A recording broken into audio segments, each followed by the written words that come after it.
Good day mga kasakalam GT.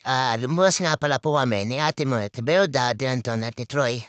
At naisipan po namin pumunta sa pamilihan sa Taguig City. At ayan po syempre, alam na dis, gala-gala lang pag may time.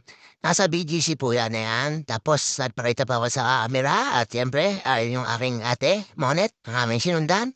Ang napakatangkad kong kapatid na babae. Sumunod sa panganay namin. At ayan, papait po tayo dyan. Ayan, ikot-ikot lang po kami dyan. Mekos-mekos lang po kami yan ni na Troy, ni na Beodao, ni Tom. At meron nung kami susunduin kasi kaya medyo nagala-gala po kami dyan dahil aabutin pa po ng gabi yung aming susunduin. At ayan, after po namin maglaad-laad dyan, mekos-mekos dyan at ayan po, nagpunta po sa siya si Ate Monet at si Troy. After po noon, ayan, gala-gala na po kami dyan sa pamilihan sa Taguig City. Ayan po, ayan mula po yan ay napaganda po tapos simple lang po pero ang dami yung laging tao dyan. Ang dami yung kainan dyan pag pumasok ko sa may open parking.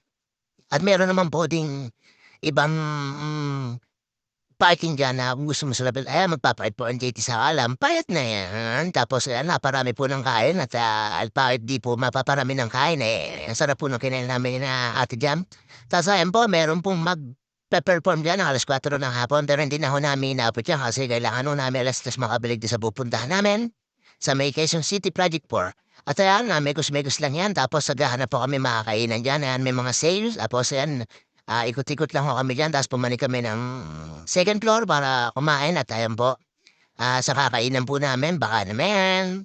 Kahit hindi ho model, libre lang. Joke lang po. At ayan, mekos-mekos na si Ate Mona dyan, si Beodao. Digot-digot lang po kami yan sa pamilihan.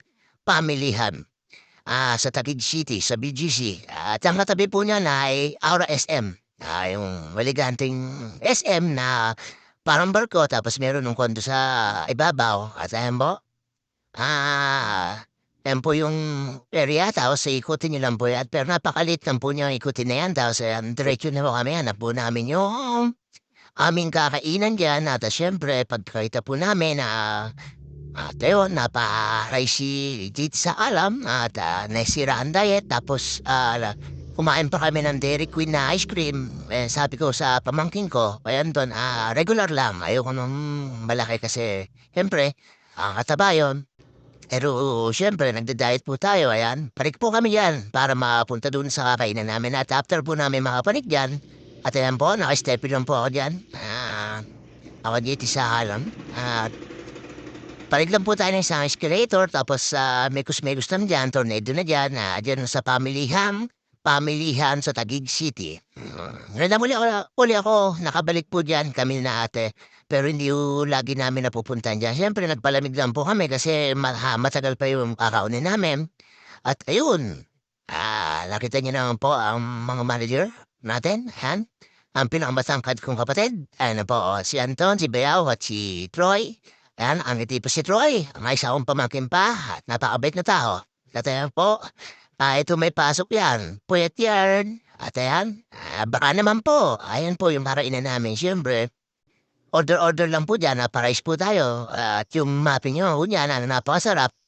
At ayun, ikot-ikot lang po muna tayo dyan. Tapos, tumingin ako sa ibabaw. Tapos, yun po, wala pa ako nagpa-perform. Alas 4 pa raw po at napaaga po kami dyan. Ayun, ayan po yung viral na nakakanta ko dyan mamayang hapon. At ayan, pagkatapos ko po dyan, siyempre, pasok na po ulit ako doon, mekos-mekos na yan. At ayan, baka naman po, ayan, kasunod po si Troy dyan. At ayan, hanap po namin yung upuan dyan.